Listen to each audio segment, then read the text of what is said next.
ఈ మధ్య విపరీతంగా పెరిగిన చలికి ఈవినింగ్ అయ్యేసరికి క్రేవింగ్స్ అయితే ఎక్కువైపోతున్నాయి. వేడివేడిగా ఏదో ఒకటి చేసుకొని తినాలనిపిస్తుంది. చాలా రోజులయింది కదా అని వైట్ సాస్ పాస్తా చేశా. టేస్ట్ అయితే సూపర్ వచ్చింది. ప్రాసెస్ లోకి వెళ్ళిపోతే ముందుగా పాస్తాని బాయిల్ చేసుకొని పక్కన పెట్టేసుకున్నా. నెక్స్ట్ ప్యాన్ లోకి బటర్ గానీ ఘీ గానీ ఈ రెండు లేకపోతే ఆయిల్ గానీ వేసి సన్నగా కట్ చేసుకున్న గార్లిక్ కొంచెం ఫ్రై అయ్యాక ఆనియన్స్ కూడా వేసేసుకుని ఫ్రై చేసుకోవాలి. ఇదంతా హై ఫ్లేమ్ లోనే చేసుకోవాలి.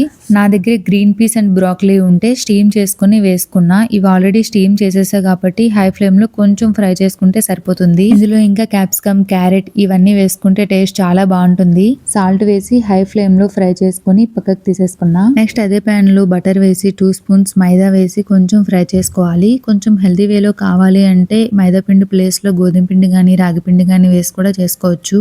మైదా కొంచెం ఫ్రై అయిన తర్వాత కొంచెం మిల్క్ వేసి లంప్స్ ఏమీ లేకుండా కలుపుకోవాలి. ఈ టైంలోనే కొంచెం సాల్ట్, మీ ఇంట్లో chilli flakes, oregano, pasta mix ఇవన్నీ ఉంటే కొంచెం వేసుకొని ముందు ఫ్రై చేసుకున్న వెజిటేబుల్స్ అండ్ బాయిల్ చేసుకున్న పాస్తా కూడా వేసి హై ఫ్లేమ్ లో 2 మినిట్స్ అలా కలుపుతూ ఉంటే వైట్ సాస్ పాస్తా రెడీ అయిపోతుంది. మనం చేసుకున్న ఈ పాస్తాలో chilli flakes, oregano, pasta mix ఇవన్నీ వేసుకోవడం వల్ల బయట రెస్టారెంట్ లో తిన్న ఫీల్ వస్తుంది. బయట వెదర్ అయితే చాలా చల్లగా ఉంది. వేడివేడి పాస్తా పైన చిల్లీ ఫ్లేక్స్, కొత్తిమీర, పాస్తా మిక్స్ వేసుకుని తింటుంటే ఎంత బాగుందో. ఈ రెసిపీ కంపల్సరిగా మీరు ఇంట్లో ట్రై చేయాల్సిందే. రెసిపీ నచ్చి ఇంట్లో ట్రై చేసి ఉంటే ఎలా వచ్చిందో కామెంట్ చేసేయండి.